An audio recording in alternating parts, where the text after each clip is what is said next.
கோபி பயங்கரமாக ஃபீல் பண்ணிகிட்டு இருக்காரு. ஈஸ்வரி அழுதுட்டு இருக்காங்க. இந்த நகையை நீ வாங்கிக்கோ, வச்சுக்கோ, எல்லாமே நல்லது தான்.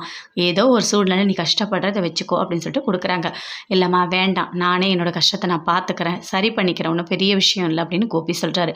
வாங்கிட நகையை அப்படின்னு சொல்லிட்டு ராமூர்த்தியும் சொல்கிறாரு.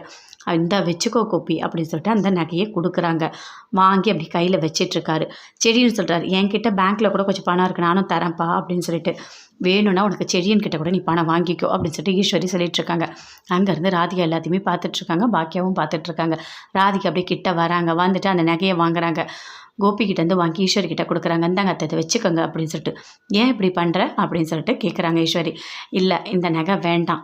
அவர் எந்த சூழ்நிலையிலையும் கஷ்டப்பட்டால் நான் இருக்கேன். நான் அவரை கல்யாணம் பண்ணியிருக்கேன். அவரோட பிரச்சனையை நான் பார்த்துக்கிறேன். நான் தான் இருக்கேன்ல அப்படின்னு ராதிகா சொல்கிறாங்க. அப்படியே எழுந்து கோபி கூட்டிகிட்டு வராங்க. இங்கே பாருங்கள், நல்லா தெரிஞ்சுக்கங்க, எந்த சூழ்நிலையிலையும் நான் அவரை கஷ்டப்பட விட மாட்டேன். பாக்கியாவும் அங்கே தான் இருக்காங்க. யாருக்கிட்டேயும் நான் கையேந்த விட மாட்டேன். அப்படி ஒரு சூழ்நிலை நான் இருக்க வரைக்கும் கோபிக்கு வராது அப்படின்னு சொல்லிட்டு ராதிகாவுக்கு மேலே கூட்டிகிட்டு போகிறாங்க.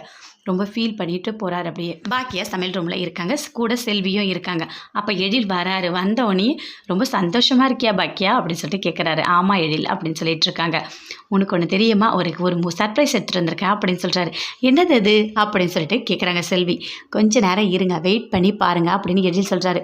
கண்ணை மூடுமா அப்படின்னு சொல்லிட்டு பாக்கியாவை சொல்கிறாங்க.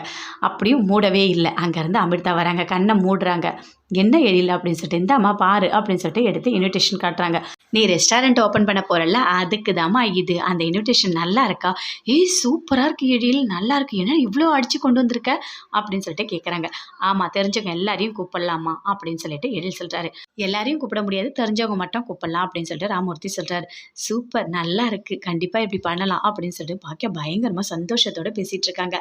ரெஸ்டாரண்ட் ஓப்பன் பண்ணுறதுல அவ்வளோ சந்தோஷமாக இருக்காங்க பாக்கியா.